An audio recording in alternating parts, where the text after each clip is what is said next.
What would you do if you discovered that the family who treated you like dirt was actually your own flesh and blood? For Ran, this wasn't a hypothetical question.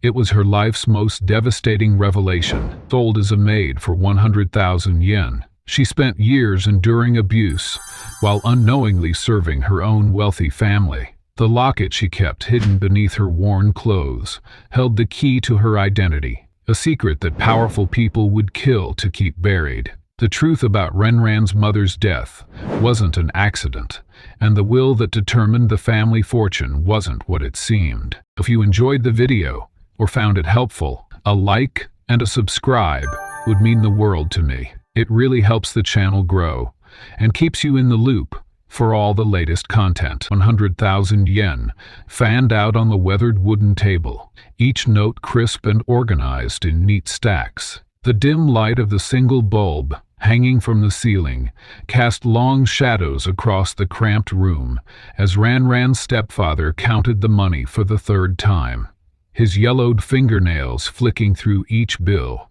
with practiced precision. His hands trembled slightly, not from remorse, but from anticipation, the weight of his gambling debts about to be lifted from his shoulders with a single signature. "The girl is 13, you said?" The woman across the table wore an expensive suit that seemed out of place in their dilapidated home. Her voice carried no warmth, only clinical assessment. "She has no other relatives who might come looking for her." Ran's stepfather barely looked up from the money. "None that matter. Her mother's been dead 3 years. No aunts, no uncles. Nobody cares what happens to her." His voice betrayed no emotion, as though he were discussing the sale of furniture rather than his stepdaughter's future. "And you understand the terms? This is a permanent arrangement. The family requires absolute discretion and complete severance of all prior relationships." The man accompanying the woman placed a document on the table, pushing it toward the stepfather with manicured fingers that had never known a day of hard labor. "She's yours. I won't come looking." The stepfather's pen scratched across the paper, the sound unnervingly final in the quiet room. He didn't bother reading the contract. Money was money, and Ran had always been a burden, another mouth to feed, another responsibility he never wanted. In the adjacent room, Ranyan sat motionless on her thin mattress, her small frame tense as she strained to hear the conversation. Despite her youth, she understood what was happening.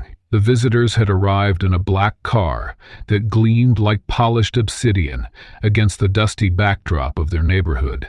They had looked at her with calculating eyes, asked her to turn around, examined her hands, questioned her ability to follow instruction. She was being sold, just as she had seen other children from their village disappear when times grew desperate. Fear constricted her chest, making each breath shallow and painful. Yet there was also a hollow resignation. Life with her stepfather had been a series of hardships, meals that never came, bruises that bloomed across her skin when she made mistakes, nights spent huddled in corners to escape his drunken rage. Perhaps, she thought with the fragile hope of youth, perhaps these wealthy people would be kind. "Girl, get in here." Her stepfather's voice cut through her thoughts, sharp and impatient. Ran obeyed immediately, a survival instinct honed through years of harsh conditioning. The woman's eyes assessed her coldly. "You'll be coming with us now. You may bring one small bag of personal belongings. Nothing else will be necessary." Her tone made it clear. Ran nodded silently and returned to gather her meager possessions. A change of clothes, worn but clean, a small wooden comb missing several teeth, a book her mother had given her, pages softened from countless readings, and most precious of all, a silver locket containing half a photograph, the only remnant of the mother she barely remembered. As she reached for it, her stepfather appeared in the doorway. "Leave that," he gestured toward the locket. "They're paying good money. Everything stays." Something inside Ran, a spark of defiance she didn't know she possessed, flared unexpectedly. "It was my mother," she said quietly, closing her fingers around the cool metal. It wasn't a plea, but a statement, firm despite her soft voice. He might have struck her for such insolence on any other day, But with the visitors waiting and money already in his pocket, he merely grunted and turned away. "Hurry up!" Minutes later, Ran stood outside beside the black car, her small bag clutched in trembling hands. The locket hung hidden beneath her shirt, a secret weight against her chest. Her stepfather didn't bother with goodbyes. He stood in the doorway, already counting his money again, relief visible in the loosening of his perpetually hunched shoulders. The man opened the car door. "Get in." As Ran slid into the unfamiliar luxury of leather seats, a wave of sensations overwhelmed her. The new car smell, the hushed purr of the engine, the whisper of climate-constrained air against her skin. The woman sat beside the driver, her back rigid and unwelcoming. The man took his place next to Ran, but maintained a careful distance, as though proximity to her poverty might somehow stain him. "The family requires a maid, with no outside attachments," the woman explained, without turning around. "You will be provided with accommodation, meals, and appropriate clothing. In return, you will work. You will speak only when spoken to.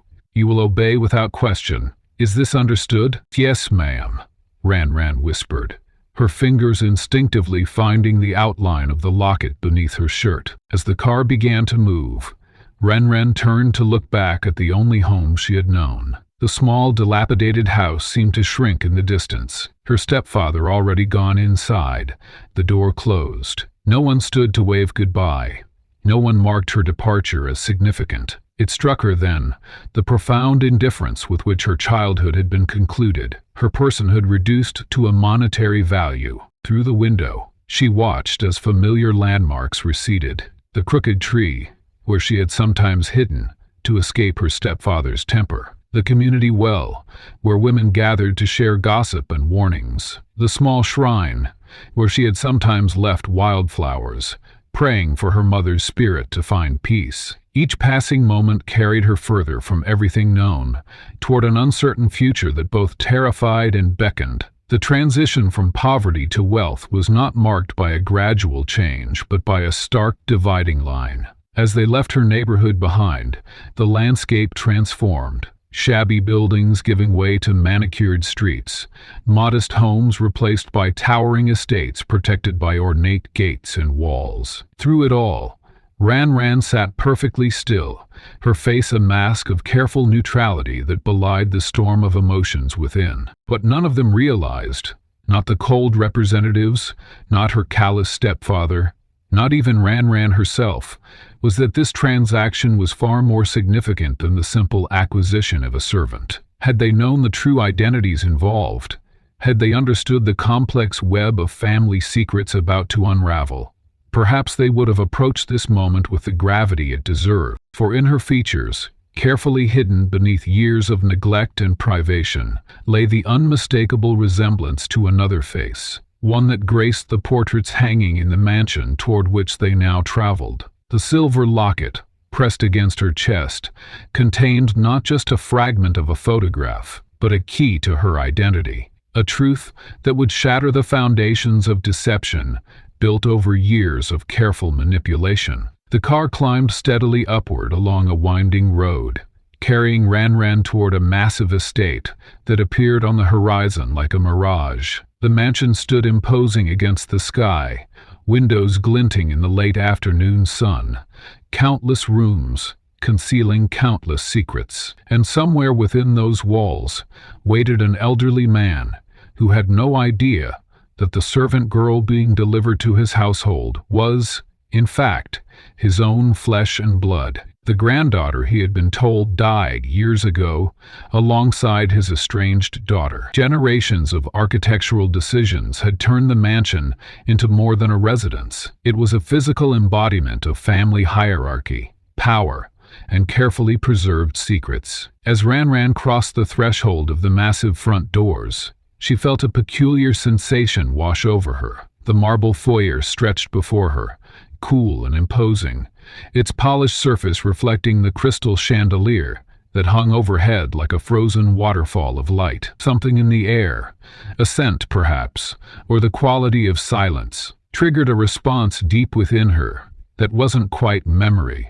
but more intimate than simple awe. You will address all family members as sir or madam, the housekeeper instructed, her voice as rigid as her perfectly starched uniform. You will speak only when spoken to. Your duties begin at dawn and end when the household no longer requires your services. She moved with practiced efficiency through the grand entrance hall, not bothering to slow her pace as Ran struggled to take in the splendor surrounding her. The walls themselves seemed to watch her, adorned with portraits of stern-faced men and elegantly poised women, their eyes following her progress through generations of wealth and privilege. The housekeeper paused briefly to introduce other staff members, each interaction underlining Ran's position at the bottom of an elaborate hierarchy. The chef barely glanced up from his work.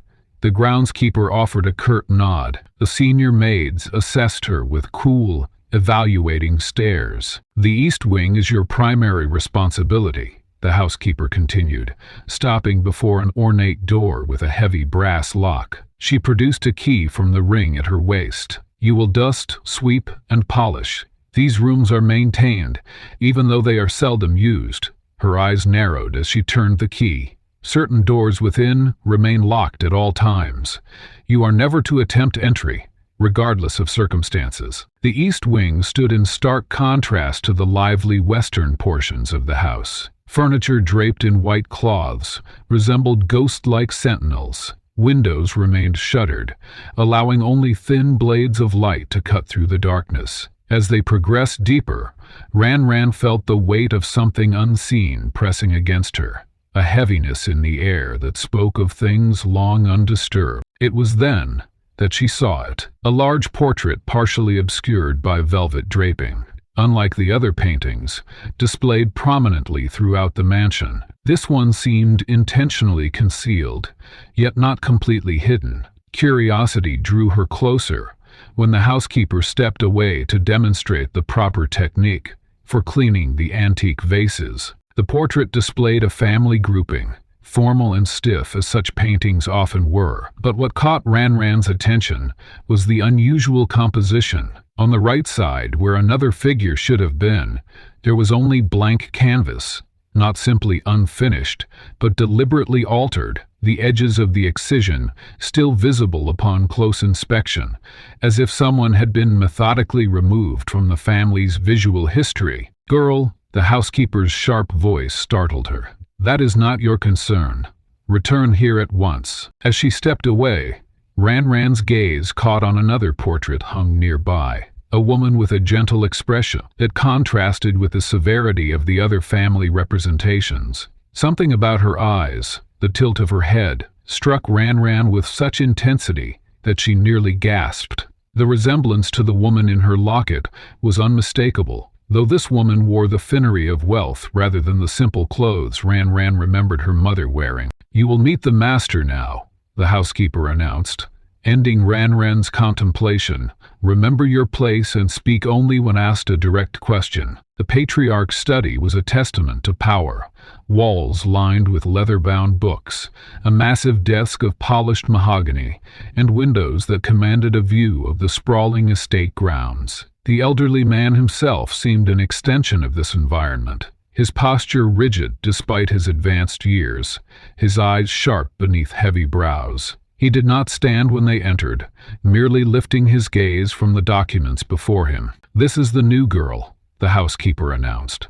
"She has been informed of her duties and the household rules." The old man's eyes flicked over Ran with what appeared to be disinterest, but she caught the subtle shift in his expression, a momentary widening of the eyes, a slight parting of lips quickly controlled. Though he gave no acknowledgement, his gaze lingered on her face longer than seemed necessary for a mere servant introduction. "She'll do," he said finally, his voice carrying the graveled quality of age. "Ensure she understands the importance of discretion in this household." As the housekeeper led her away, Ran heard voices from an adjoining room, a heated discussion in hushed tones. "Can't risk him seeing her too often. The resemblance is impossible. After all this time, the question of bloodlines and inheritance could resurface. Accident was supposed to have resolved." The voices fell silent as footsteps approached. but the fragments lodged in Randan's mind, tantalizing pieces of a puzzle she didn't yet understand she was part of solving. The rest of the afternoon passed in a blur of instructions, proper cleaning techniques for priceless artifacts, which servants' stairways to use, which areas were forbidden without explicit permission. By evening, Ranran's head swam with rules and warnings, her hands already raw from her first attempts at polishing silver. "This will be your room," the housekeeper said, opening a door near the top of the house. The attic space was sparse: a narrow bed, a small dresser, a basin for washing. The ceiling sloped sharply, and a single window offered a view of the distant mountains. "Breakfast for staff is at 5. You're expected downstairs no later than 5:30 to begin your duties." When the door closed behind the departing housekeeper, Ranran sank onto the thin mattress, finally alone with her thoughts. The mansion below her hummed with hidden tensions, concealed histories, and whispered secrets. Every corridor, every locked door, every covered portrait seemed to guard pieces of a story deliberately fragmented and buried. She reached for her locket, finding comfort in its familiar weight. Opening it, she studied the half-relic of her mother's face, the gentle smile that had sustained her through years of her stepfather's indifference. Now, the similarity to the portrait in the East Wing seemed unmistakable. Though she couldn't understand how that could be possible, what she couldn't know was that 3 floors below, in a room filled with the soft glow of lamplight, 2 people were engaged in urgent conversation. "She looks exactly like her," the elderly patriarch said, his hand shaking slightly as he lifted a crystal glass of amber liquid. "The same eyes, the same way of holding herself. It's a coincidence, nothing more," his companion replied smoothly. "Many girls have dark eyes and similar features. Your grief has made you see ghosts where none exist. I should never have agreed to send them away," the old man continued, as if he hadn't heard. "My daughter, my only child, if I had known what would happen." "The past is the past," the other voice cut in firmly. "The accident took them both. This servant girl is nothing to us, except hands to clean and feet to run errands. I suggest you limit your contact with her, if her appearance disturbs you so." The patriarch turned away, gazing out the window into the gathering darkness. "Something doesn't feel right. After all these years, I still dream of them. And now, this girl arrives, with her face so like Mayakimi's." Unbeknownst to Ranran as she drifted toward sleep in her attic room, the architectural prison of family secrets surrounding her was not just her workplace, but the very foundation of her existence. The walls that kept her confined would, in time, speak to her of truths buried deeper than the mansion's stone foundation. Family portraits tell stories, with their frozen smiles and formal poses, but it's often what lies outside the frame that holds the most powerful truths. As moonlight filtered through the attic window, Ranran reached beneath her thin mattress for the single treasure her stepfather had failed to sell: a silver locket containing half a photograph and an inscription whose meaning remained locked away, much like the girl herself. The silver locket was worn smooth from years of worried handling, its chain polished by the oils of fearful fingers. Ran glanced at her door, listening for footsteps in the corridor before daring to open it. The tiny hinge protested with a soft creak that seemed thunderous in the midnight silence of the mansion. She had learned to time these moments carefully, waiting until the house settled into its nightly rhythm of distant snores and creaking timbers. "Mother," she whispered, running her thumb over the faded image inside. The photograph showed only half a woman's face, her features gentle yet somehow sorrowful, with eyes that mirrored Ranran's own. The edge was jagged, where it had been torn, suggesting the existence of another half. Inside the opposite panel of the locket, barely visible in the dim moonlight, were the initials A and a date etched in delicate script. Ranran traced these markings with her fingertip, a ritual she had performed countless nights. The date meant nothing to her, Yet something about touching these engravings felt like pressing her hand against a door that might someday open to reveal her true past. The locket represented more than mere sentiment. In cultures across generations, such keepsakes served as tangible links between past and present, preserving memories when all else faded. Ran understood this instinctively, feeling the weight of heritage in the small metal oval that rested in her palm. For her it was both shield and sword protection, against forgetting and perhaps someday, the key to understanding who she truly was. Memory was a fickle companion for Ran. Her recollections of her mother came in fragments, the scent of jasmine that seemed to follow her, the sensation of gentle hands brushing hair from her forehead, a voice that turned ordinary words into poetry. But there were other memories too, more troubling ones. Warnings whispered urgently. Never tell him about the locket, her mother had insisted. Keep it hidden always, and most puzzling, if anything happens to me, remember that not all is as it seems. At the time, Ran had been too young to question these cryptic instructions. Now, as she approached her 14th year, the warnings echoed with new significance. What secrets had her mother been protecting?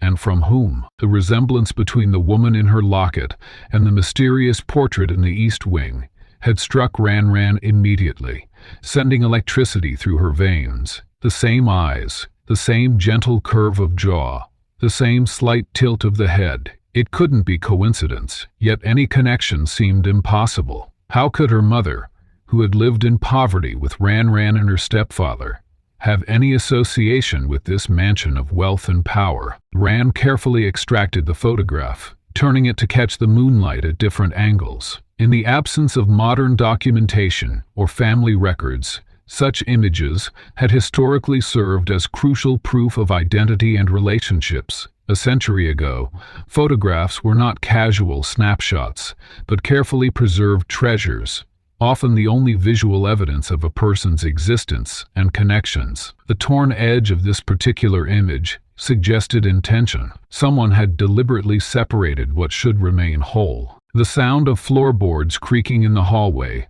sent a jolt of panic through Ran. Her fingers fumbled as she hastily folded the photograph back into the locket. The footsteps paused outside her door, and a thin rectangle of light appeared beneath it. Ran slipped the locket under her pillow, just as the door swung open. "What are you doing awake at this hour?" The housekeeper's voice was sharp as broken glass. "I couldn't sleep," Ran answered, her heart pounding against her ribs. "The storm woke me." A convenient truth. Thunder had indeed rumbled in the distance earlier. The housekeeper's eyes narrowed, scanning the barren room. "Well, you'd better find sleep quickly. Your duties begin at dawn, regardless of your nighttime wanderings." She lingered in the doorway a moment longer, her gaze fixing on Ran's pillow, where a slight bulge might betray her secret. "Yes, ma'am," Ran murmured, lying perfectly still, aware that her entire body seemed to pulse with guilt. After an eternity, the door closed, and footsteps retreated down the corridor. Ran released her breath slowly, then reached beneath her pillow to confirm her treasure remained safe. Her fingers closed around the warm metal, and relief washed over her. The next morning, as Ran polished the silver in the dining room, she found herself standing before the family portrait again. The housekeeper had assigned her to dust the frames of all the paintings, which gave her legitimate reason to linger. Now, in daylight, the resemblance was even more striking. The woman whose face had been partially obscured by draping bore the same features as the woman in her locket. As she stared, transfixed by the revelation, a voice behind her sent ice through her veins. "Fascinating painting, isn't it?" The nephew's smooth voice carried a hint of suspicion. "You seem quite interested in our family history." Ran turned, duster clutched in her hand like a shield. "I was just cleaning, sir." He moved closer, examining her face with unsettling intensity. "You know, there's something about you that seems familiar. Has anyone ever told you that?" "No, sir," she answered, dropping her gaze to the floor. "Huh?" he mused, circling her slowly. What a curious coincidence that you, of all people, should end up in this household. He reached out suddenly, lifting her chin with his finger. Those eyes. Ran stood frozen, terrified that he might somehow see through her, to the locket hidden beneath her mattress, to the secrets she herself didn't fully understand. Well, he said finally, dropping his hand, don't let your curiosity distract you from your duties. Some doors in this house are kept locked for good reason. That night, Ran waited longer than usual before retrieving her locket, her nerves still raw from the encounter. As she opened it, a new realization dawned. The inscription she had traced countless times. Atith, goodness be, Akimi, the name the patriarch had mentioned in his study. The daughter he spoke of with such regret. The divided photograph in her hands represented more than just a personal keepsake. In literature and film, cut photographs often symbolize fragmented identities, broken relationships, or hidden truths. Memories can become both our closest companions and our most relentless tormentors, especially when they hold truths that contradict what we've been forced to accept. In the shadowed confines of his mahogany-paneled study, the elderly patriarch sat alone, weathered hands trembling slightly as they traced the outline of a face in the silver-flamed photograph on his desk. The image captured his daughter Akemi in a moment of rare joy, her smile genuine, her eyes bright with possibility, before estrangement had carved an unbridgeable chasm between them. The patriarch closed his eyes, feeling the familiar weight of grief press against his chest. 7 years had passed since he'd received news of the accident that claimed both his daughter and her infant child. 7 years of mourning, what could have been, what should have been. Yet recently, that grief had taken on a strange new dimension, one that left him questioning his own sanity. The new servant girl, with her downcast eyes and quiet movements, had awakened something within him that he couldn't dismiss as mere coincidence. It's impossible, he whispered to himself, setting down the photograph with deliberate care. The dead don't return. Yet each glimpse of the girl sent fractures through his carefully constructed acceptance. There was something in the tilt of her chin, the curve of her cheek, even the way she moved through a room, all echoes of Akemi that couldn't be explained away by random chance. His mind drifted back to the final argument that had severed their relationship. Akemi had defied him, choosing to marry a man the patriarch deemed unworthy, a struggling artist with no family connections and empty pockets. You will bring shame upon this house, he had thundered, his pride overriding the love he held for his only child. Choose between this man and your inheritance. You cannot have both. The patriarch's jaw tightened at the memory of Akemi's response. Then I choose love, father. Your money has never brought you happiness. Why would I expect it to bring me any? She had walked out that day, head held high, taking with her the only thing that had ever truly mattered in his life. The patriarch had been too stubborn to reach out, too convinced she would return once she experienced true hardship. Instead, 3 years later, he received news of her death, a tragic accident that had orphaned her daughter momentarily before the child apparently succumbed to her injuries as well. The sound of hushed voices outside his study door drew him back to the present. His nephew Takeo and the family lawyer spoke in urgent, lowered tones, falling silent as soon as they noticed his attention. This had happened with increasing frequency. Conversations that ceased the moment he appeared. Concerned glances exchanged when they thought he wasn't looking. They treated him as if he were fragile, a delicate heirloom that might shatter at the slightest pressure. Uncle, Takeo said, sliding the study door open with practiced smoothness. The doctor recommends you rest before dinner. Shall I have tea brought up instead of you joining us in the dining room? The patriarch noted how his nephew positioned himself between him and the hallway, where the servants, including the girl, would be preparing the evening meal. This wasn't the first time such concerns had been raised whenever the possibility of extended contact with the new maid arose. I'm not an invalid, the patriarch replied, his voice carrying more strength than his frame suggested. I'll take dinner in the dining room as usual. Takeo's smile remained fixed, but something flickered in his eyes. Concern, or perhaps something less benevolent. "Of course, uncle. I merely thought to spare you any unnecessary exertion." After his nephew departed, the patriarch rose slowly from his chair and moved to the window that overlooked the eastern gardens. There she was, the girl ran collecting fallen leaves with methodical precision. As if sensing his gaze, she paused and looked up toward the house. Their eyes met across the distance, and for a moment, the patriarch felt as if he were looking at a ghost, or perhaps more accurately, at a possibility. It wasn't just her appearance that disturbed him. Yesterday, while passing the kitchen, he had frozen in his tracks upon hearing a familiar melody, a simple lullaby Akimi's mother had sung to her as a child. One Akimi had often hummed without realizing it. The patriarch had entered to find the girl working alone, humming that same tune with unconscious ease.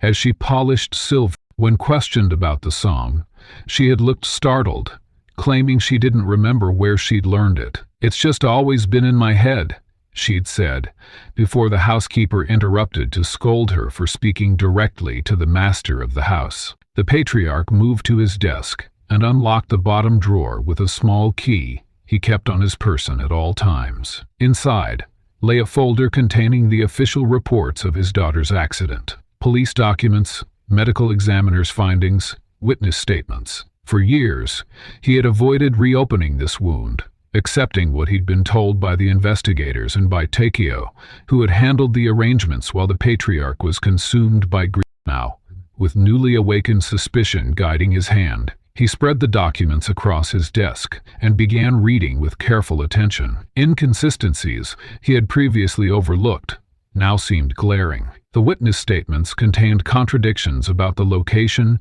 of the accident. The medical report noted injuries consistent with the reported accident, but lacked certain details one would expect. Most troubling was the absence of any documentation confirming the child's death. Only a brief addendum stating that the infant had succumbed to injuries at the scene. The patriarch's hands trembled, but not from age. Something had been hidden from him, perhaps a truth too terrible to contemplate, or too wonderful to believe. He gathered the documents and locked them away again, his mind made up. He would speak with the girl directly, without Takeo or the housekeeper present to intervene. That evening at dinner, he watched her carefully as she served the first course. When she reached to place a bowl before him, he deliberately dropped his napkin. Both reached for it simultaneously, their hands nearly touching. The patriarch looked directly into her eyes, eyes that mirrored his own family's distinctive. "You remind me of someone," he said quietly, ignoring Takeo's sharp intake of breath across the table. The girl froze, uncertainty crossing her features. "I'm sorry, sir," she replied, her voice barely above a whisper. "No need for apologies," the patriarch said, noting how she tilted her head slightly, exactly as Akimi had always done when confused. "How long have you been with us now?" Before she could answer, Takeo interrupted smoothly.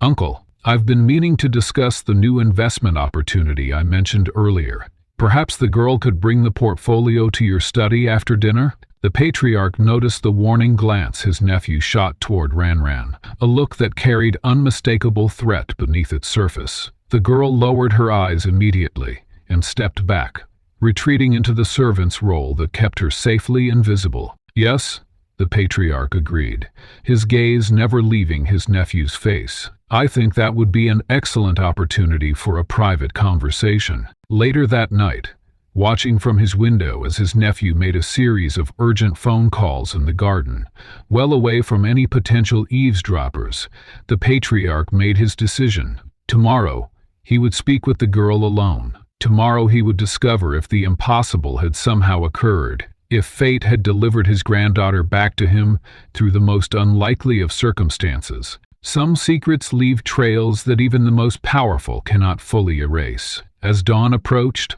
the nephew's urgent midnight calls had one purpose: to ensure the patriarch never discovered the altered will, locked away in the family safe. The physical evidence of how completely Ranran had been erased from her birthright 7 years ago. Behind the imposing portrait of the Tanaka family's founder hung more than just canvas and oil paint. Concealed in the wall safe, accessible only to those who knew of its existence, lay the document that had secured the nephew's position for years. The family testament, bound in leather and bearing the official seal of the Tanaka estate, contained an amendment that named Takeo as the sole heir to the patriarch's fortune. An amendment added shortly after news of Akemi's tragic accident reached the family compound. "The signatures don't perfectly align with the original document," whispered Mr. Hiro, the family's longest-serving attorney, as he met with Takeo in the garden pavilion, where household staff couldn't overhear. If forensic handwriting analysis were conducted, comparing the signature on this amendment with known samples of your uncle's handwriting, the discrepancies would be immediately apparent. The elderly lawyer's hands trembled slightly as he closed the folder containing copies of the documents. The ink analysis alone would reveal that this portion was added years after the original will was drafted. Takeo's face remained impassive, though a muscle twitched near his jaw. "No one has questioned it in 7 years. My uncle trusts me implicitly." He took a sip of his tea, eyes scanning the perfectly manicured garden. "The evidence of tampering exists only if someone knows to look for it." The amendment itself was a masterpiece of legal manipulation. Created in the chaotic days following the news of Akemi's death, it contained language that not only removed her from the line of succession, but explicitly stated that any claims by previously unknown heirs would be considered fraudulent. The wording effectively erased not just Akemi, but any descendants she might have had, an insurance policy against the very situation now unfolding within the mansion's walls. 7 years earlier, while the patriarch mourned, Takeo had methodically built his position as the devoted nephew. The memory of that night remained vivid, the family lawyer's hand shaking as he witnessed the forged signature, the careful application of heat to age the ink, the strategic placement of the document among others requiring the patriarch's attention during his period of deepest grief. "He believes that both Akemi and her child died in that accident," Takeo reminded Mr. Hiro. The death certificates and police reports were quite convincing.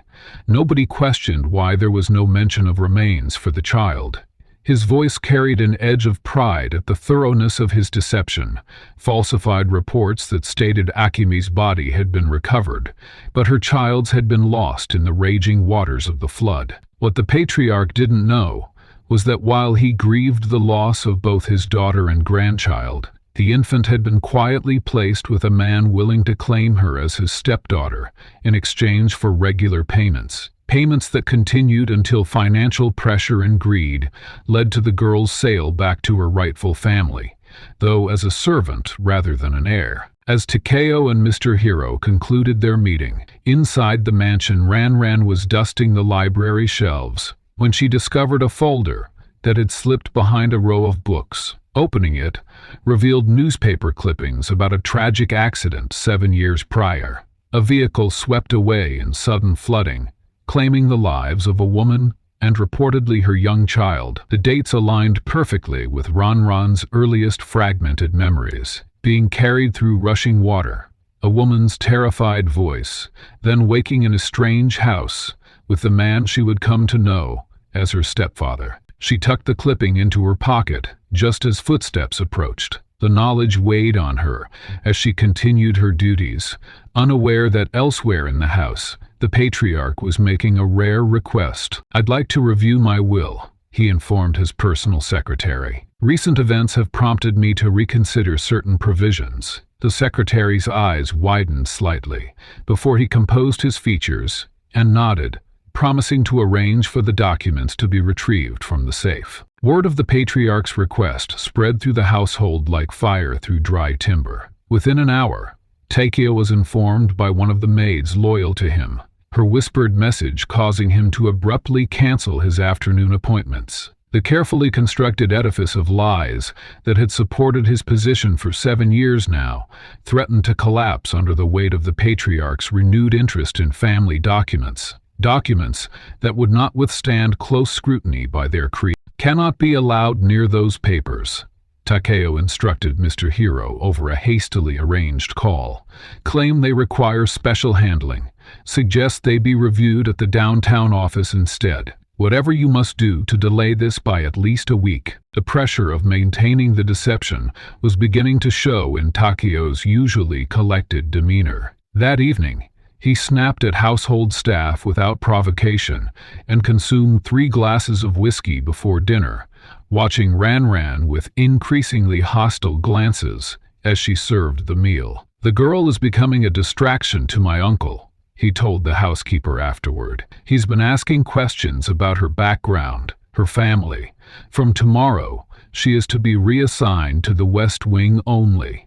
Under no circumstances is she to enter my uncle's study or private quarters." While the housekeeper nodded her understanding, neither noticed the patriarch observing this exchange from the shadows of the hallway, his suspicions growing stronger with each passing hour. The sudden restriction on Ran's movements only confirmed what he was beginning to suspect. There was more to this servant girl than he had been led to believe. Later that night, as Ran emptied wastebaskets from the family offices, she discovered a torn photograph among the discarded papers in Takeo's study. The fragment showed the right half of a woman's face, the perfect complement to the left half she had carried in her locket for as long as she could remember. With trembling fingers, she retrieved her precious locket and held the pieces side by side. The image aligned perfectly, completing the portrait of her mother. The discovery sent a shock through her body. This was no coincidence.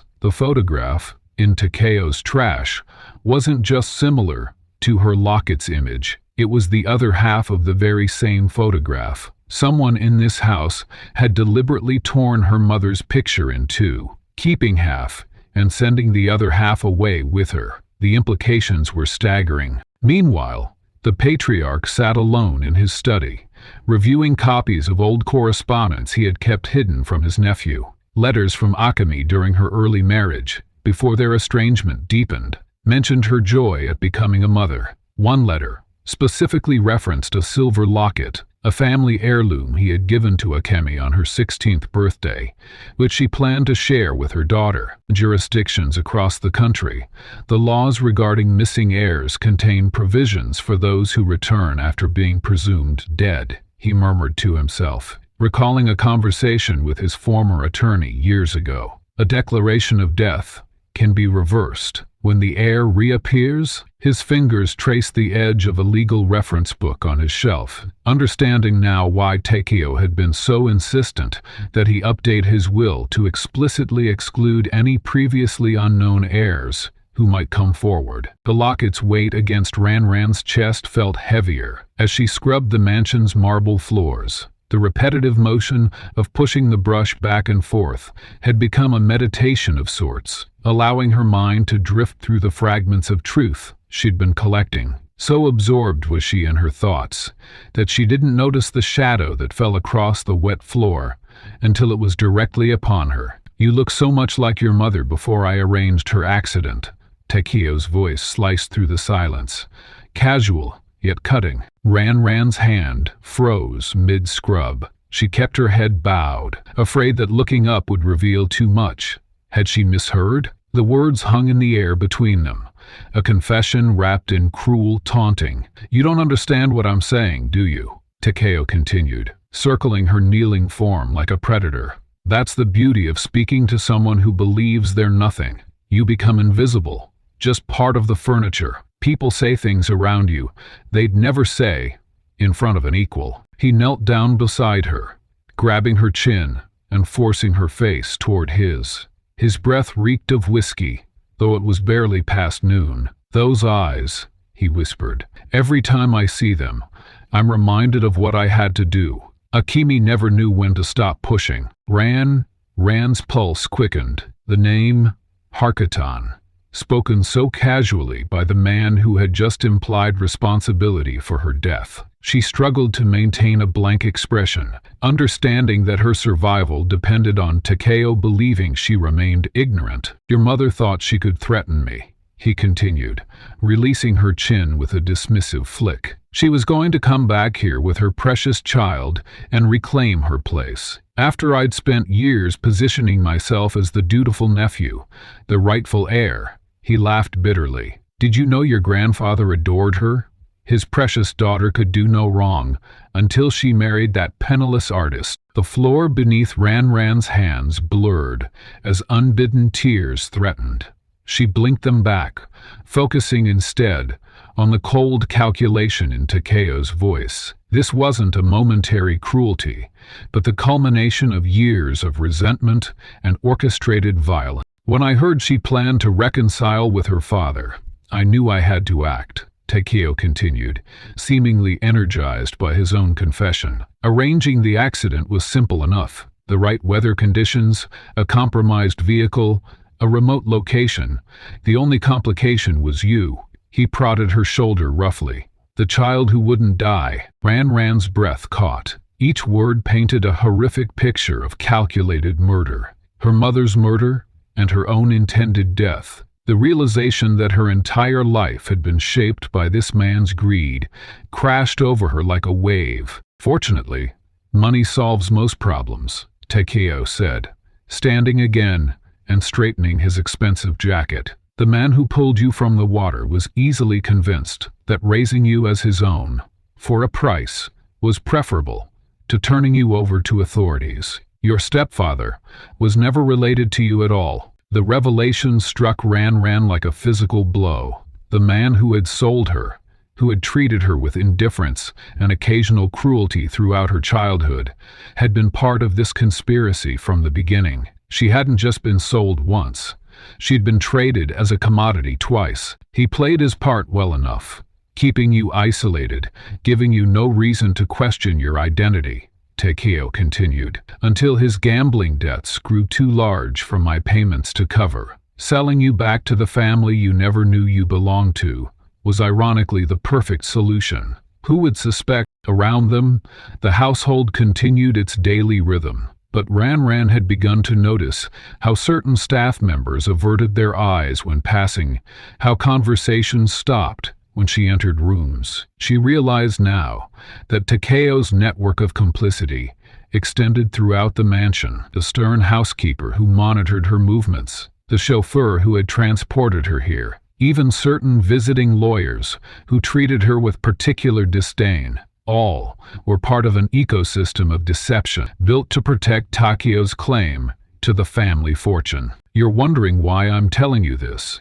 Takeo said, lowering his voice to a conspiratorial whisper. It's because you're becoming a problem, little Ranran.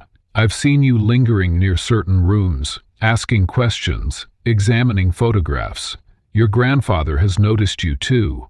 Those matching amber eyes are quite distinctive in our family line. He crouched down again, his face inches from hers. Let me be clear. You are nothing.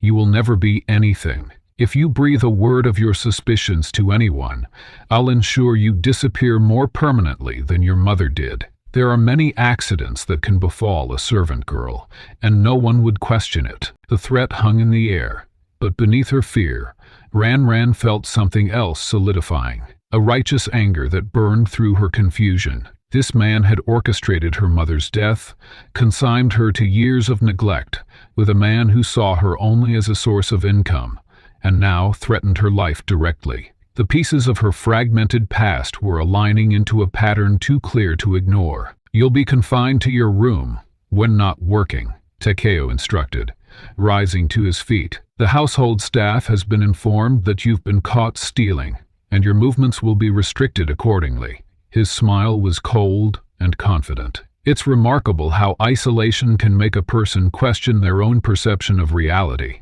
You'll soon convince yourself you imagined this entire conversation. As he walked away, his footsteps echoing on the wet marble, Ranran understood the psychology at work. Takeo had deliberately isolated her, controlling what information reached her and limiting her contact with potential allies. This practice of information control and isolation was exactly what the household staff had been doing to her since her arrival. A carefully orchestrated environment designed to keep her powerless and dependent. Later that evening, as promised, Ran was escorted to her attic room by the housekeeper, who locked the door from outside with a heavy key. The small space, once a refuge, now felt like a prison, but as she sat on her narrow bed, she no longer felt hopeless. Instead, she carefully withdrew her locket and placed it beside the torn photograph she had recovered from Takeo's discarded papers. When aligned,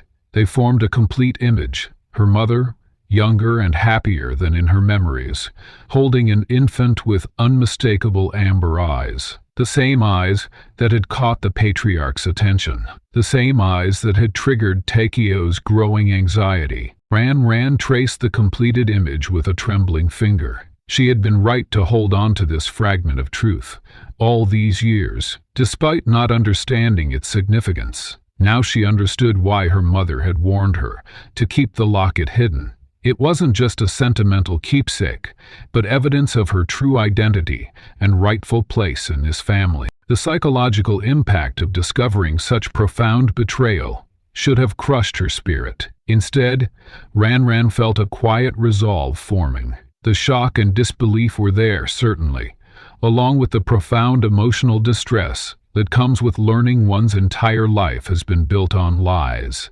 But beneath these reactions was something else, a determination to reclaim what had been taken from her, and to honor the mother who had died trying to bring her home. A folded note slipped beneath Ran's door, like a whisper of hope in the darkness. She stared at it, momentarily frozen between caution and desperate curiosity. The soft scratching had awakened her from troubled sleep, and now this, a small brass key, glinting in the moonlight, alongside a handwritten message. "Your mother was kind to me. Meet me at midnight by the willow tree." Her hands trembled as she lifted the note closer to her single candle. The handwriting belonged to someone elderly, the lettering shaky but deliberate. Ran glanced toward her locked door, understanding the significance of what had just happened. Someone in this house of secrets had defied Takeo's direct orders to keep her isolated. Someone had taken an extraordinary risk. Trust was a luxury Ran couldn't afford in this household.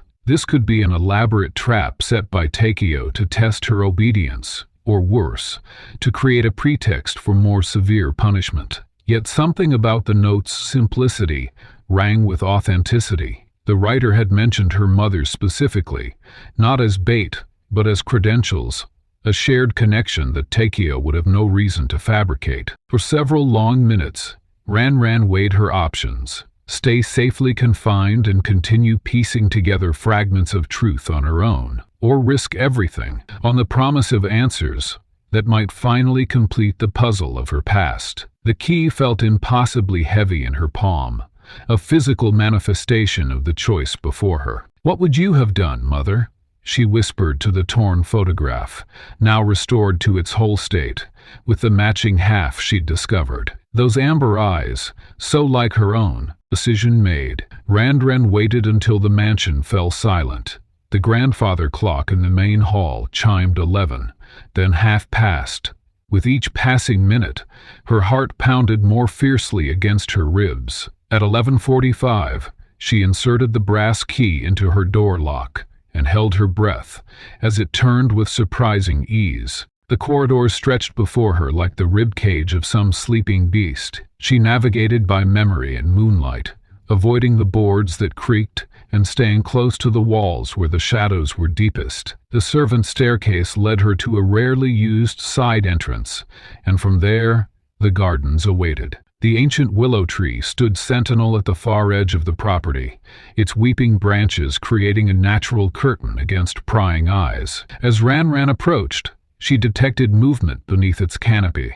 An elderly man emerged slowly from the shadows, his weathered face illuminated by a small lantern. She recognized him immediately as the gardener who tended the grounds, a figure who had always seemed more part of the landscape than the household staff. "You came?" he said simply, his voice carrying years of quiet dignity. "I wasn't certain you would." "You knew my mother," Ran replied. It wasn't a question. Akemi was sunshine in this house of shadows. The gardener nodded, his eyes glistening with memory. "I knew you the moment they brought you here. Those eyes, Your mother's eyes. I would have recognized them anywhere, even after all these years. The revelation struck Ranran with physical force. You knew who I was all this time, and you said nothing? Speaking too soon would have endangered you further, he explained, gesturing for her to sit beside him on an old stone bench. There are those of us who have been waiting for the right moment, watching, gathering evidence, preparing. Those of us? Ranran echoed. Your mother had friends here, child. More than you know. The cook who leaves extra portions wrapped in your napkin. The elderly maid who strategically forgets to lock certain doors when you're nearby. We've been protecting you in the only ways we could. Ranran's mind reeled with this information. A network of allies had surrounded her without her knowledge, people who had recognized her true identity, while she herself remained in ignorance. These quiet acts of defiance against Takeo's authority represented extraordinary risk for people whose livelihoods depended on the house. But why now? She asked. Why reveal yourselves after all this time? Because Takeo grows desperate, the gardener answered. We've overheard his plans. What began as a scheme to control your inheritance has evolved into something more dangerous. He fears the patriarch is beginning to suspect the truth. From his pocket, the gardener withdrew a small pouch. There isn't much time.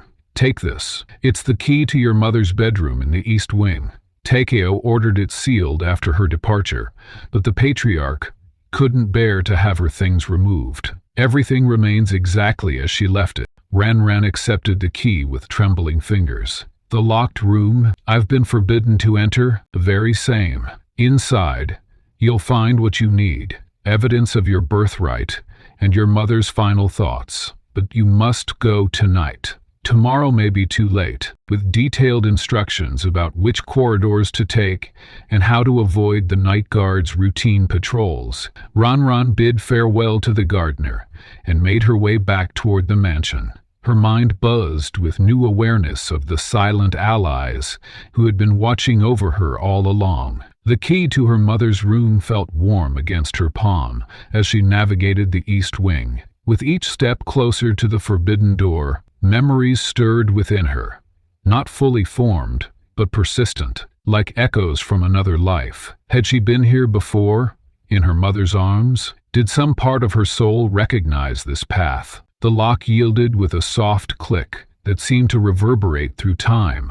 As the door swung open, the scent of preserved jasmine and sandalwood enveloped her. Her mother's perfume, maintained somehow across the years like a ghost suspended in amber. Moonlight streamed through partially drawn curtains, illuminating a bedroom frozen in time. A silver hairbrush still contained strands of dark hair. A book lay open on the bedside table, a ribbon marking the reader's place as though Akemi had stepped away only moments ago and might return at any second. Ranran moved through the space with reverence, touching nothing at first, simply absorbing the presence of the mother she barely remembered. On the writing desk sat framed photographs, Akemi as a young woman, vibrant and smiling, Akemi with her father in happier times, and most precious of all, Akemi following the gardener's instructions. Ranran located a small lever concealed within the ornate carving of the antique desk. When pressed, a hidden drawer sprang open, revealing a leather-bound journal, her mother's diary, the chronicling of her hopes, fears, and final plans. With shaking hands, Ranran opened to the last entry. The pages detailed Akime's growing fears about Takeo's intentions, her plans to reconcile with her father, and her determination to ensure her daughter's rightful place in the family. The final words stabbed at Ranran's heart. Tomorrow we leave this place, my precious daughter. I've arranged everything. By this time tomorrow, we will be free of Takeo's threats forever. Your grandfather will know the truth at last. Tomorrow had never come for Akiemi. Instead, there had been an accident that Takeo had just recently boasted about arranging. Hot tears spilled onto the diary's pages as Ranran clutched this tangible evidence of her mother's love. Proof that she had not been abandoned, but stolen. That her mother had died trying to protect her and restore her rightful place in the family. Tears still damp on her cheeks, Ranyan clutched her mother's diary to her chest as she followed the gardener through the moonlit grounds, toward the ancient willow tree. Its sweeping branches cast eerie shadows across the small family cemetery, where generations of the patriarch's family rested in ornate monuments of marble and granite. Yet among these grand headstones stood a simple, unmarked stone, modest and forgotten, just as Takeo had intended, for the child he claimed had died with her mother. "This is where they told your grandfather you were buried," the gardener whispered, his weathered hand trembling as he gestured toward the modest marker. "A solemn ceremony was held here 7 years ago. The patriarch wept over this grave, believing it contained the remains of his only grandchild." Ran stared at the stone, a strange sensation washing over her, the unsettling experience of confronting one's own fabricated death. The cook and an elderly maid who had joined their clandestine expedition stood silently nearby, holding lanterns that cast just enough light for their grim task. "How do we know there isn't something buried here?" Ran asked, her voice barely audible above the wind rustling through the willow's leaves. "Because I helped Takeo stage this deception," the gardener admitted, shame evident in his downcast eyes. "He threatened my family. I had no choice but to dig this hole while he watched. What we buried wasn't a body. It was evidence he manufactured to convince your grandfather that both you and your mother had perished." The small group worked methodically in the darkness, removing soil with quiet urgency. The gardener had brought shovels wrapped in cloth to muffle the sound of metal striking earth. Every few minutes they paused, listening for any sign of discovery. The mansion loomed in the distance, most windows dark, except for the soft glow from Takeo's study. After nearly an hour of digging, the gardener's shovel struck something solid. "Here," he whispered, dropping to his knees to brush away the remaining soil with his hands. Together, they pulled a weatherproof metal container from the earth. Not a coffin, but a document box, sealed against the elements. With trembling fingers, Ren opened the latch. Inside lay a carefully orchestrated tableau of deception. A child's blood-stained dress, tiny shoes caked with mud, and a torn stuffed animal, all arranged to tell the story of a tragic accident. The blood, the gardener explained in hushed tones, had been obtained from a local butcher, the clothing purchased specifically for this macabre staging. "Forensic techniques would have exposed this fraud immediately," the cook whispered, examining the items with disgust. "The blood patterns are all wrong. An exhumation would have revealed everything. That's precisely why Takeo insisted on cremation for your mother, and claimed your body was never recovered from the floodwaters," the gardener explained. "He created just enough physical evidence to satisfy the authorities' cursory investigation, then buried it here to maintain the illusion. But beneath the grim artifacts lay something far more valuable. A sealed, waterproof packet containing documents Takeo had stolen from Akemi before orchestrating her death." Ran's hands shook as she carefully opened the packet, revealing her original birth certificate bearing her true name, Hanaka Tanaka. Next came a stack of photographs documenting her early childhood. Images of herself as an infant in her mother's arms, being cradled by her grandfather, celebrating her first birthday in the mansion's grand dining room. "He kept these as insurance," the gardener explained.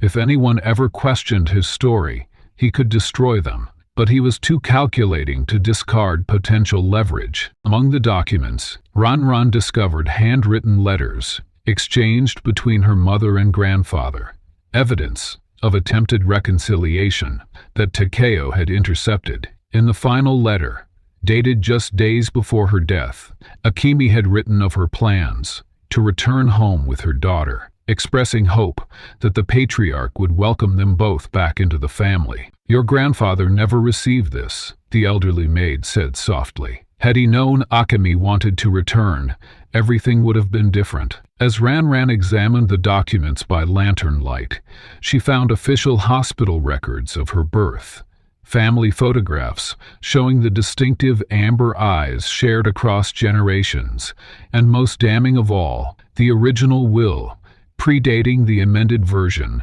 clearly establishing her as the rightful heir. The emotional weight of holding these tangible proofs of her identity overwhelmed Ran. For years, she had existed as no one, a nameless servant with no past and no future. Now she held in her hands irrefutable evidence of who she truly was. Her fingers traced over her birth certificate, lingering on her real name, printed in official ink. "Tanaka," she whispered, testing the sound of her true name on her lips. "I am Hanako Tanaka." The elderly maid suddenly stiffened. "Look," she hissed, pointing toward the mansion. A light had flickered on in an upstairs window, Takeo's bedroom. Through the glass they could make out his silhouette, standing perfectly still, staring in their direction. The gardener said, urgency edging his voice.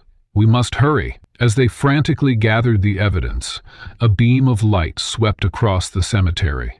A security guard making rounds with a flashlight. They ducked behind a large monument, holding their breath, as the beam passed within inches of their hiding place. "We need to split up," the cook whispered, once the danger had passed.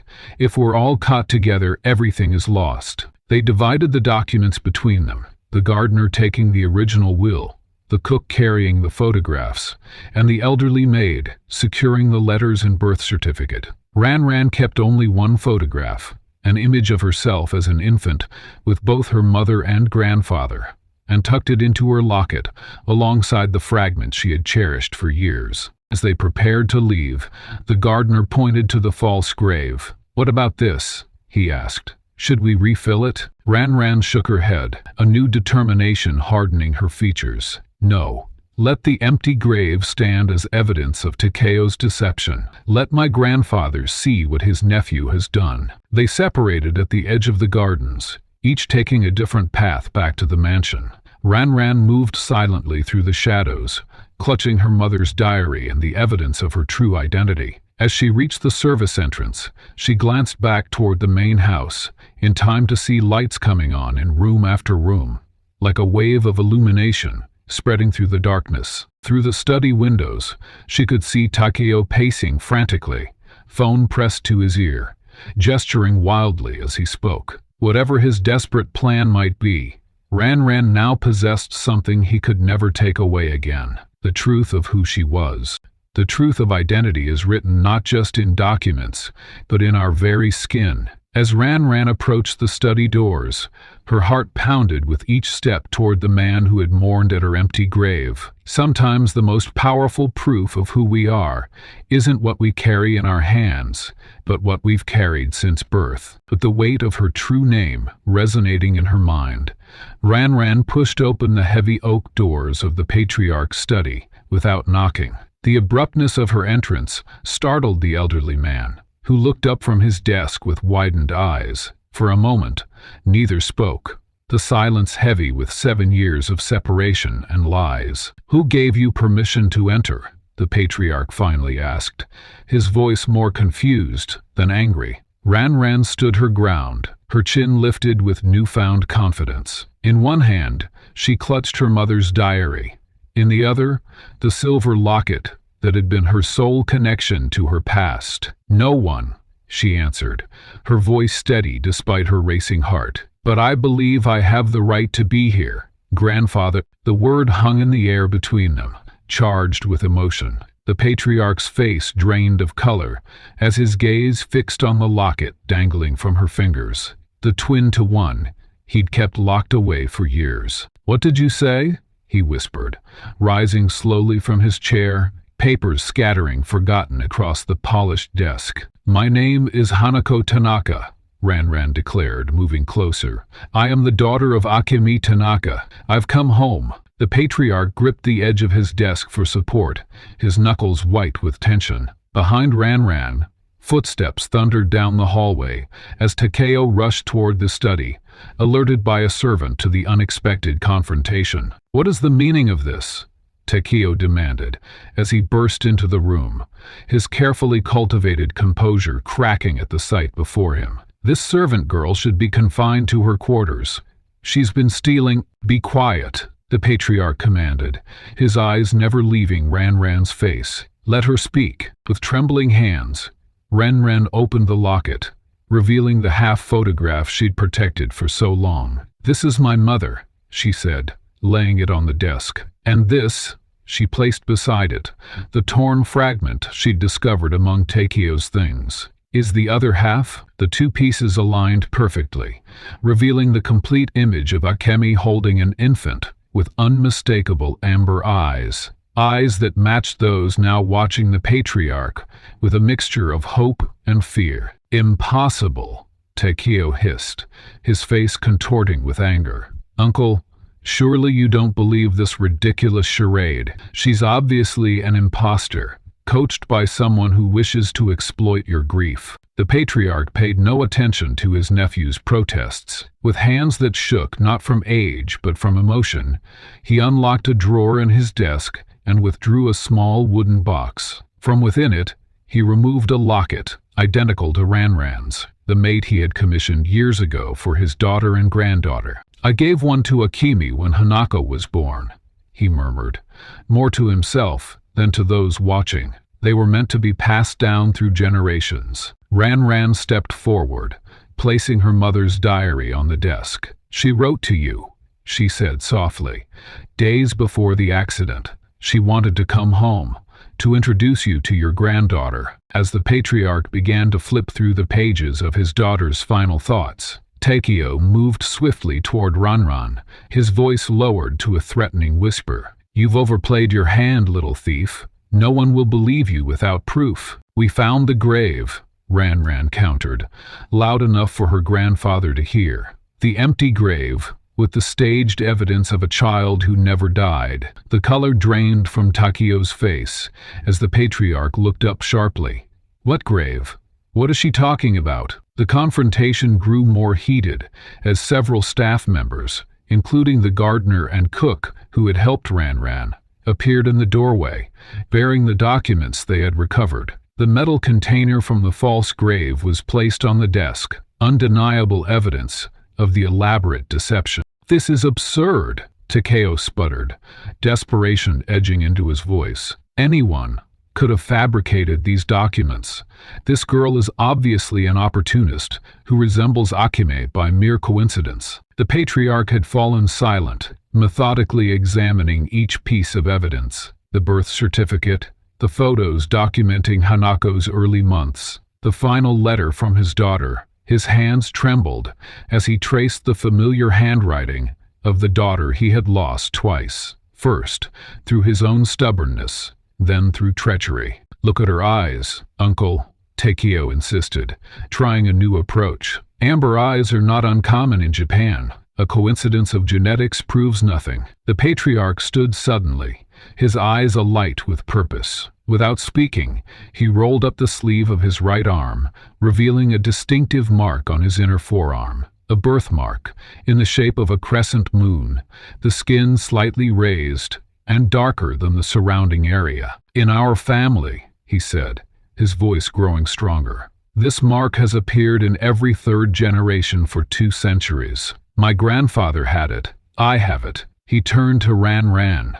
If you are who you claim to be, you would have it as well. A hush fell over the room. Even Takeo had no immediate response to this challenge, his eyes darting between the patriarch and Ranran. With deliberate movements, Ranran rolled up her own sleeve, extending her arm for all to see. There, in the same location, was an identical crescent-shaped birthmark, undeniable genetic evidence that transcended documents and photographs. Genetic markers, such as birthmarks, function as potent visual evidence, the gardener murmured from the doorway, especially when establishing family connections. The patriarch's composure finally broke. He moved around the desk with surprising agility for a man his age and reached for Ranran's marked arm, examining it closely before raising his gaze to her face. Years of grief gave way to recognition, then hope, and finally to a burning anger as he understood the magnitude of what had been stolen from him. 7 years, he whispered, his voice breaking. 7 years I mourned at an empty grave, while my own flesh and blood served in my household. Takeo made a final desperate attempt. She could have copied the mark, its makeup, a forgery like everything else about her story. The patriarch didn't even look at his nephew as he gently rubbed his thumb across Ranran's birthmark, proving it was no cosmetic trick. The resemblance to Akemi, the eyes, the locket, the diary, the documents, and now this mark. The truth stands before me. His gaze shifted to Takeo, hardening into contempt. What did you do to my daughter? Takeo's desperation transformed into cold calculation as he backed toward the door.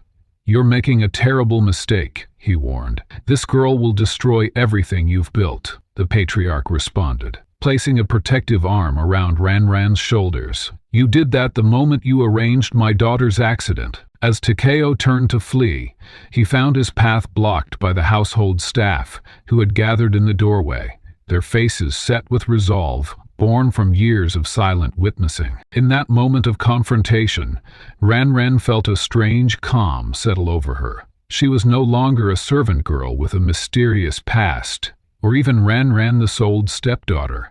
She was Hanako Tanaka, granddaughter of one of Japan's wealthiest men, daughter of a woman who had chosen love over fortune, and heir to a legacy that had nearly been erased. Finding her name was only the beginning.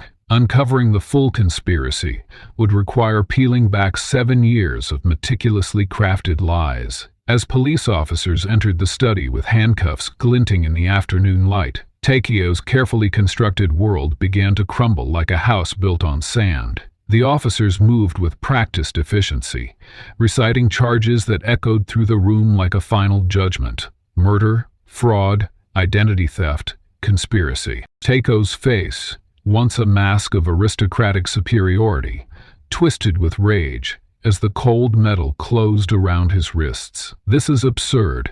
You can't possibly believe this servant girl's fabricated story, he spat, struggling against the restraints. But the evidence surrounding him, in neat stacks, told a different story, one that even his wealth and influence couldn't rewrite. In the days that followed, the Tanaka estate transformed from a private sanctuary of wealth into the epicenter of a criminal investigation. Forensic accountants arrived with their laptops and scanners, meticulously tracing years of financial transactions that painted a damning picture.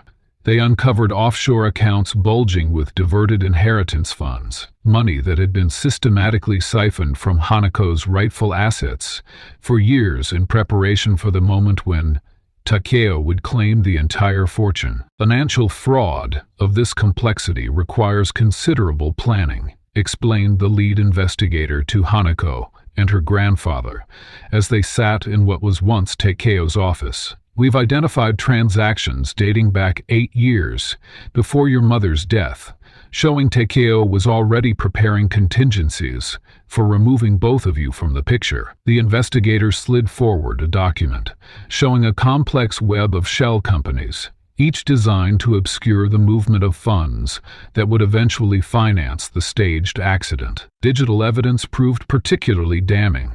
Emails recovered from Takeo's encrypted accounts revealed correspondence with mechanics who had been paid to tamper with Akiemi's car brakes. These communications alone, the investigator noted, provide a clear timeline of premeditation. Text messages between Takeo and the man who posed as Hanako's stepfather outlined payment schedules and specific instructions about keeping her isolated from anyone connected to the Tanaka family. The most haunting pieces of evidence came from Akemi's recovered phone, preserved as part of the accident documentation, but never properly examined. Voice recordings she had secretly made during confrontations with Takeo revealed his explicit threats when she announced her intention to reconcile with her father. You think he'll welcome you back?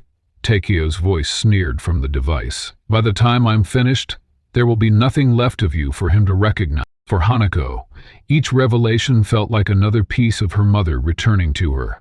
Not just the tragic circumstances of her death, but the fierce protection she had tried to provide. Akemi had been systematically documenting Takeo's threats, creating evidence, even as she planned their escape. Her final act hadn't been one of reckless driving, as the false reports claimed, but of desperate courage in the face of Takeo's scheme. The investigation expanded beyond the estate, as police questioned the man who had posed as Hanako's stepfather. Faced with charges of child trafficking and fraud, he quickly offered testimony against Takeo in exchange for leniency. "I was supposed to keep her hidden until she turned 18, he confessed in his statement. After that, Takeo had other plans, ones I wasn't comfortable with, even with the money he was paying. Forensic document analyst confirmed what Mr. Hiro had suspected. The amendments to the patriarch's will contained forged signatures, created with considerable skill, but detectable under specialized examination. The ink composition dates the forgery to approximately 7 years ago, the analyst explained, consistent with the timeline of Akemi Tanaka's death. Throughout the proceedings, Takeo's desperation grew. During one courthouse appearance, he lunged toward the patriarch, hissing threats about family secrets that would destroy us all, before guards restrained him. Later, court officers discovered torn documents in his holding cell, evidence he had attempted to swallow rather than have examined. Those within the household who had been complicit responded differently to the unraveling conspiracy. The stern housekeeper, who had enforced Takeo's rules with such rigor, broke down during questioning, revealing her own knowledge had been partial and her compliance secured through threats against her family abroad. "I knew something was wrong when the girl arrived," she admitted tearfully. "She had the Tanaka eyes, but what could I do? He controlled everything." Others showed less remorse. Takeo's personal secretary remained defiantly loyal, attempting to destroy financial records even as investigators closed in. She was later charged as an accessory,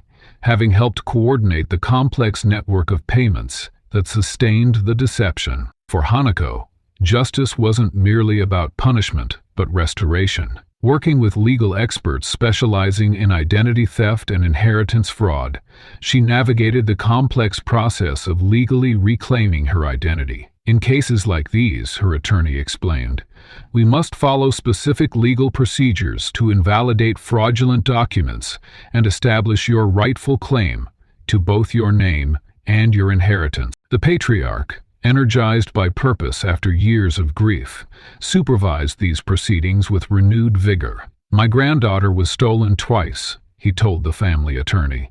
"First physically, then legally. I want every document that erased her existence invalidated and replaced with the truth." This process involved filing petitions for probate, challenging the fraudulent will, and working with government agencies to issue proper identification documents. Each successful filing represented another piece of Hanako's identity, officially restored. The courts formally recognized her as Hanako Tanaka, rightfully heir to the Tanaka estate and fortune, with all the legal protection such status afforded. The trial itself unfolded over several months, with testimony from forensic experts, financial investigators, and witnesses to different aspects of Takeo's scheme. The evidence presented painted a comprehensive picture of a crime that spanned years and claimed at least one life. The prosecution methodically established the pattern of deception, building their case on the foundation of financial records, digital evidence, and witness testimony. "What makes this case particularly egregious," the prosecutor explained in her closing arguments, "is not just the elaborate nature of the fraud, or even the murder that facilitated it, but the calculated theft of a child's identity and rightful place in the world. The defendant didn't just take a life and steal an inheritance. He attempted to erase a person entirely." The jury deliberated for less than 6 hours before returning with unanimous guilty verdicts on all counts. Takeo remained expressionless as the judge sentenced him to life imprisonment without possibility of parole for the murder of Akemi Tanaka, with additional consecutive sentences for the fraud, conspiracy, and identity theft charges. As the gavel fell, marking the formal end to the proceedings, Hanako felt a strange emptiness where she had expected closure. Justice had been served, but it couldn't return the 7 years stolen from her, or bring back her mother. The prison doors closed behind Takeo, but they opened something unexpected within Hanako. A flood of questions about who she truly was beyond the labels of victim, heir, or granddaughter. Could the mansion that had witnessed her greatest humiliations become the foundation for a purpose greater than revenge or restoration? Standing on the balcony of what was now legally her home, Hanako traced her fingers along the smooth marble railing, still adjusting to the sudden absence of calluses that had once marked her hands from years of servitude. The sunrise painted the estate in hues of amber that matched her eyes, the very eyes that had helped reclaim her birthright. But possession of this vast property and fortune brought more complexity. Each night since the verdict, she had dreamed not of wealth or status, but of her mother's face, gradually fading like a photograph left too long in sunlight. Her transition from servant to heir had been abrupt and disorienting. The same rooms she once scrubbed on hands and knees now welcomed her as their mistress. The silver she had polished now gleamed on her dining table. Her new silk dresses hung in closets she had once dusted, but the memories clung to every corner, echoes of slights and cruelties, whispered insults when they thought she couldn't hear, the casual dehumanization that had shaped 7 years of her young life. The staff walked a precarious line between deference and authenticity, uncertain how to relate to the girl they had known as the lowest among them. Some avoided her gaze, their shame palpable in hurried bows and nervous smiles. Others overcompensated with excessive formality that created walls where Hanako wished for bridges. Only her allies, the gardener, the cook, the elderly maid, treated her with an unchanging warmth that anchored her amid the shifting sands of her new identity. "Mr. Hanako?" The gardener's voice drew her attention from the horizon. He stood in the doorway, aged hands clasped before him. Though she had insisted he need not bow, old habits persisted. "Your grandfather is asking for you in the study." Her relationship with her grandfather evolved daily, both of them navigating unfamiliar territory. Their conversations often began awkwardly, with long pauses and uncertain glances, before finding rhythm in shared memories of Akemi. He would watch her with wonder sometimes, as though she were both miracle and ghost. "You have her spirit," he had told her one evening, voice breaking with emotion. Her determination, her kindness despite everything. In his study, surrounded by leather-bound books and family photographs restored to their rightful places, they developed new rituals: tea at 4, chess in the evenings, stories exchanged like precious gifts. His of Akemi as a child, bright and fearless. Hers of quiet moments with her mother. Before everything changed, together they pieced together a mosaic of the woman they had both loved and lost. "I thought we might visit the foundation site today," her grandfather suggested when she entered his study. "The architects have finished the preliminary designs." The Akemi Tanaka Foundation had been Hanako's first decision upon gaining control of her inheritance. Established to support children who had suffered abuse and exploitation, it would provide safe housing, education, and legal advocacy for those without voice or protection. The main building would include a portrait of her mother in the entrance hall, ensuring Akemi's memory would fuel the work of justice she had been denied in life. "I'd like that," Hanako replied, settling into the chair across from him. "I've been reviewing the proposals for the educational programs. I think we should focus on practical skills alongside traditional academics. Many of these children will need tools for independence as soon as possible." Her grandfather nodded, pride evident in his eyes. At 14, Hanako displayed a wisdom beyond her years, her understanding of vulnerability and resilience, forged in the crucible of her own experience. She approached the foundation, not with the detached benevolence of the wealthy, but with the intimate knowledge of someone who had lived in the shadows. The most difficult day since the trial had been her visit to the prison, where the man who had posed as her stepfather was serving his sentence. The drive had been silent, her grandfather respecting her request to face this alone while waiting supportively in the car. The visiting room, with its stark lighting and bolted furniture, had seemed fitting for the conversation to come. When he entered, shackled and diminished in prison attire, Hanako had been surprised by her own calmness. The man, who had once towered over her life, now seemed small. His power evaporated like morning dew. She had asked simply, the weight of 7 years, in one word. His eyes, unable to meet hers, had fixed on the table between them. The money at first, then fear of what Takeo would do if I didn't play my part. You could have helped me at any time. By then, I was in too deep. One word from me, and we'd both have disappeared. He had finally looked up then. I'm not asking for forgiveness. Good, she had answered, rising to leave. Because I haven't come to offer it. I came to see for myself that you no longer have any power over my life or my future. Walking out, her steps had been lighter, as though setting down a burden she hadn't realized she still carried. The man who sold her was now just a man, flawed, broken, and utterly inconsequential to the woman she was becoming. Each day brought new discoveries about her mother. Her grandfather had preserved Akemi's art studio intact, where canvases in various stages of completion still waited for brushstrokes that would never come. Photographs revealed her mother's journey from privileged daughter to independent artist, her smile unchanging despite circumstances. Letters exchanged with friends spoke of her dreams for Hanako's future, dreams of freedom, creativity, and purpose rather than wealth or status. Most precious were the stories shared by those who had known Akemi well. The cook described how she would sneak into the kitchen at midnight to bake imperfect but heartfelt birthday cakes for the staff's children.